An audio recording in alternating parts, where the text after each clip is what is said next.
Hello and welcome. I am Exit Light and this is my channel. Today we're going to be talking about the murder of Cara Evelyn Knott. Before we get started, if you would please give this video a thumbs up. It really helps my channel. If you're not subscribed and you would like to be, then please go ahead and do so. It's completely free and you'll be notified when my content goes up. And let's get into this, shall we? On the night of December 27th, 1986, just after Christmas, 20-year-old Cara Knott was driving south on Interstate 15 from her boyfriend's home in Escondido, California, to her parents' home in El Cajon, where a police officer, Craig Allen Pyre, who was born March 16th, 1950, to Harold and Eileen Pyre, was working as a police officer. Pyre, who was on duty in a marked CHP patrol car, directed Cara to pull off the freeway in an isolated, unfinished off-ramp. It was later discovered that Pyre had also been harassing several other female drivers in the same area by pulling them over on the same off-ramp, supposedly to try and pick them up as dates.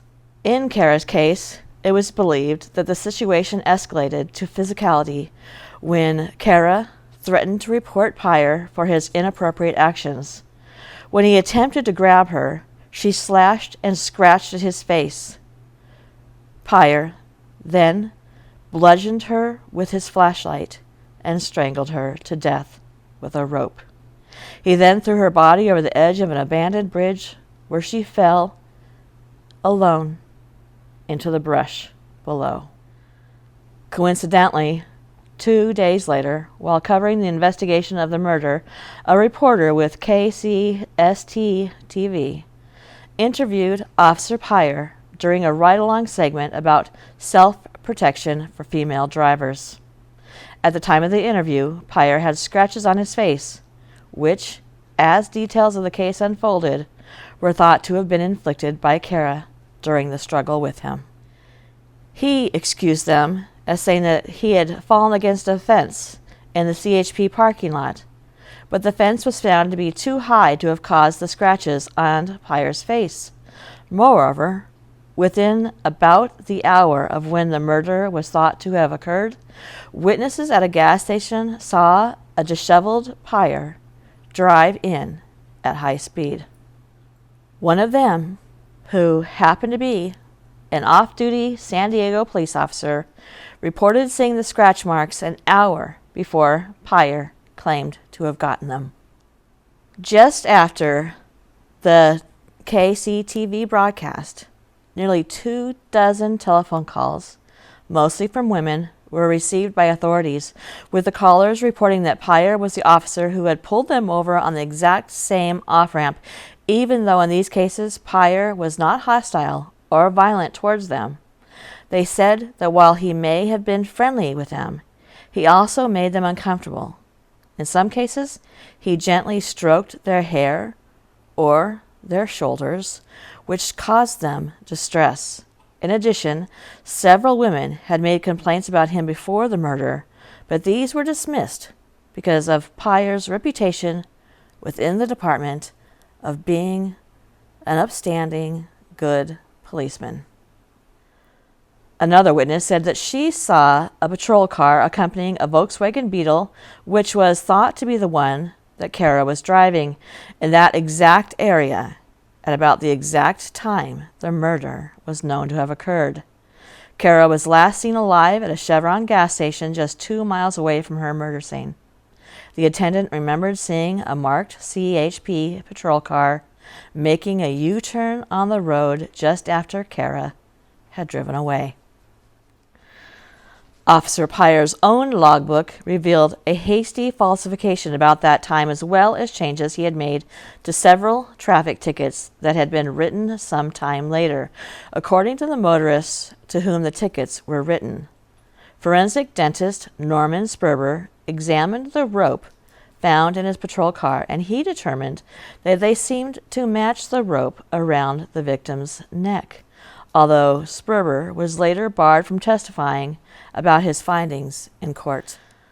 A very distinctive and unusual gold rayon fiber found to have been made using a yellow pigment instead of a dye found on Cara's dress matched a shoulder patch Pyre wore on his CHP uniform.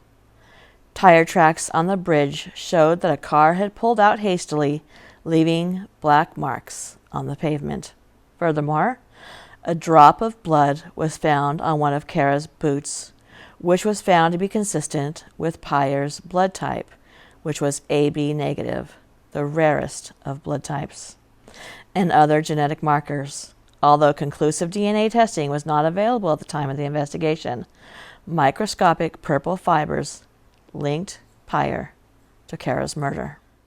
Pyre's fellow officers testified to the defendant's strange actions following the murder, with his continuous requests regarding the investigation's status and his attempts to justify the perpetrator's crime as a mistake. An internal investigation showed that while he stopped many drivers for various legitimate violations, most of them were females who were driving alone. Additionally, they were of the same age group and physical description as Cara Knott. Pyre went on to be tried, and his first trial resulted in a hung jury after a 7-5 split in favor of conviction. Upon retrial, testimony regarding a potential second suspect and a hearsay explanation for the defendant's scratches was ruled inadmissible, and Pyre was found guilty of murder. And he was the first conviction of murder by an on-duty CHP officer. On August 4th, 1988, Pyre was sentenced to 25 years to life. After his conviction, Pyre continued to claim that he was innocent. In 2004, Pyre was asked if he would contribute a sample of his DNA to a San Diego County program which had been designed and initiated to use DNA samples to possibly exonerate wrongfully imprisoned persons, as such testing was not available at the time of his trial and conviction. Pyre refused to provide DNA for the test. At initial parole hearing in 2004, after having served 17 years, when asked why he wouldn't provide his DNA sample, Pyre refused to answer. For this reason and his complete lack of remorse, the board denied his parole request. Shortly after the crime and trial, a wave of incidents were reported because female drivers traveling alone were refusing to stop when ordered to by the police. On November 30th, 2000, Sam Knott, who was Cara Knott's father, died of a heart attack only a few yards from the site where Cara's body was discovered, where her family had constructed a memorial garden for her.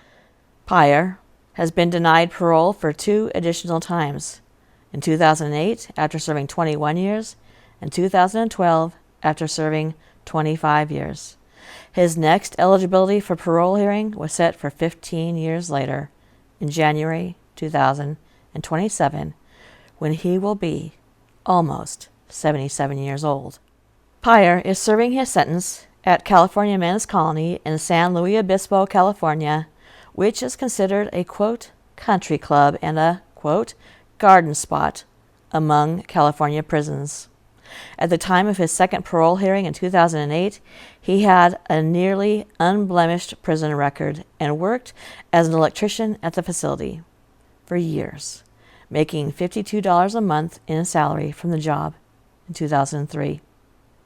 He had worked briefly as an apprentice electrician before getting fired from the CHP while on bail before the trial. His third wife, Karen, whom he had married 18 months before the murder, and who visited him regularly, finally divorced him in 2007. There have been 4 books written about this case. One is called The True Stories of Law and Order, SUV. The next is You're the Jury. The next is Badge of Betrayal, the devastating true story of a rogue cop turned murderer. And the next is One Day, the extraordinary story of an ordinary 24 hours in America. The case has also been the subject of a few TV shows. City Confidential, Badge of Dishonor, which was aired in 2003, Unusual Suspects, Betrayal of Trust, which was aired in 2011, Season 1, Episode 2, and Investigation Discoveries TV series. Forensic Files, Badge of Betrayal in 2004, Season 9, Episode 18. Thank you for coming to my channel, and good night.